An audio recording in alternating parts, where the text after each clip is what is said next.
फारूक अब्दुल्ला साहब को लग रहा है कि उम्मीद है उन्हें इस सरकार से, कैसे?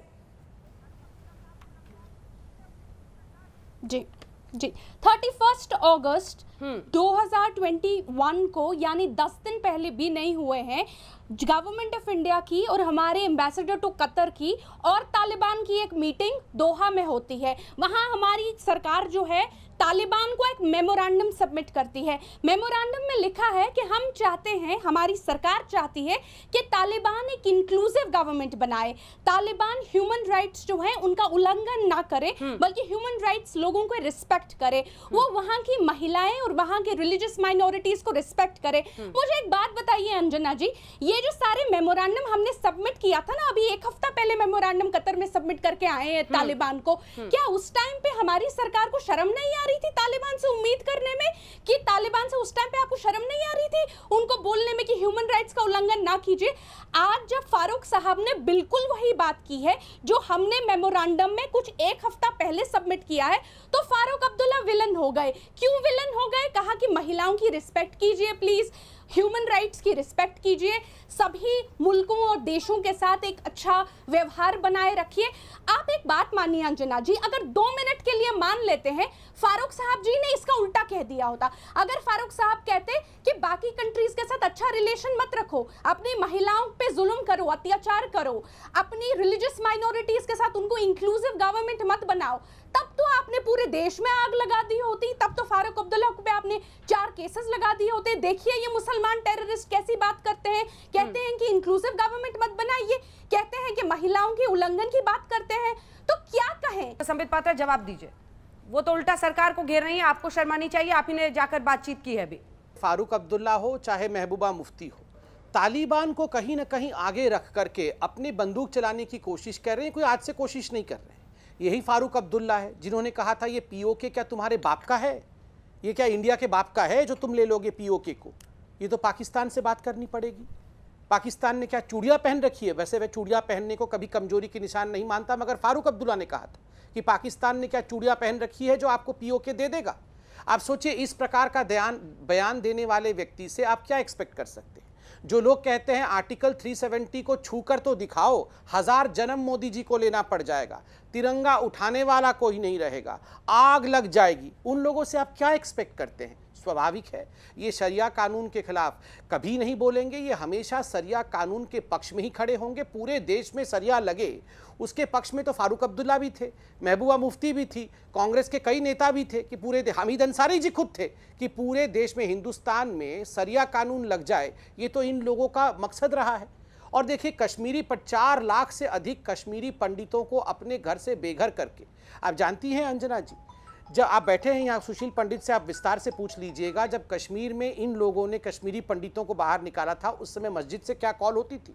मस्जिद से कॉल होती थी आपके पास 3 ऑप्शन है, या तो आप मारे जाइए, या तो आप कन्वर्ट हो जाइए इस्लाम में, या तो घर छोड़ के चले जाइए, और अगर जाएं तो अपनी महिलाओं को छोड़ के जाएं, आप जाएं तो अपनी महिलाओं को छोड़ के जाएं, उनका भोग हम करेंगे।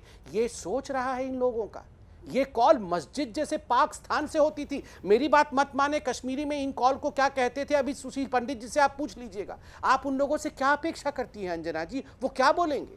क्या बोला महबूबा मुफ्ती ने? महबूबा मुफ्ती जी ने कहा कि अमेरिका जैसा इतना साम्राज्यशाली राष्ट्र गिर गया, तालिबान ने उनको हरा दिया, ए भारत की सरकार संभल जा, आर्टिकल 370 तू लगा दे फिर से, नहीं तो तुम्हारा भी हश्र अमेरिका की सरकार की तरह होगा और हम कश्मीरी जो है वो तालिबान की तरह तुम्हें गिरा देंगे।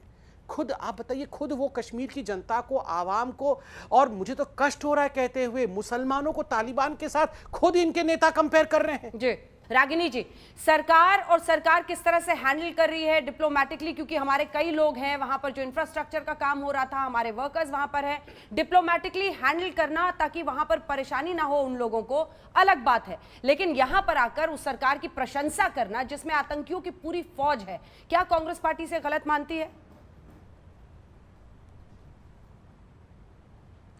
अंजना जी, कांग्रेस पार्टी तो ये मानती है कि फारूक अब्दुल्ला हो, महबूबा मुफ्ती हो, या कोई भी नेता हो, वो क्या कह रहे हैं, इससे ज़्यादा महत्वपूर्ण सवाल ये है कि मोदी सरकार साफगोई से कुछ क्यों नहीं कह रही है। सबसे ज्यादा भयावह और सबसे ज्यादा चिंताजनक इस पूरे अफगानिस्तान तालिबान प्रकरण पर अगर कुछ है तो वो मोदी जी की चुप्पी है। और मैं समझती हूँ कि भाजपा के प्रवक्ता जो आज यहाँ बैठे हैं और तमाम चैनल्स पर भी जाएंगे, और मोदी सरकार को विपक्ष के नेताओं के बयान की बाल की खाल निकालने का अधिकार तब होगा जब स्पष्ट रूप से देश की जनता को ये बताएं कि जो भारतीय अफगानिस्तान में फंसे हुए हैं उनकी तत्कालीन परिस्थिति का क्या आकलन है, उनको वापस लाने के लिए क्या स्ट्रैटेजिक प्लान है। वो बताएं कि जो नई तालिबानी सरकार बनी है उसमें 33 सदस्यों में एक भी महिला नहीं है, इस पर मोदी जी क्या सोचते हैं।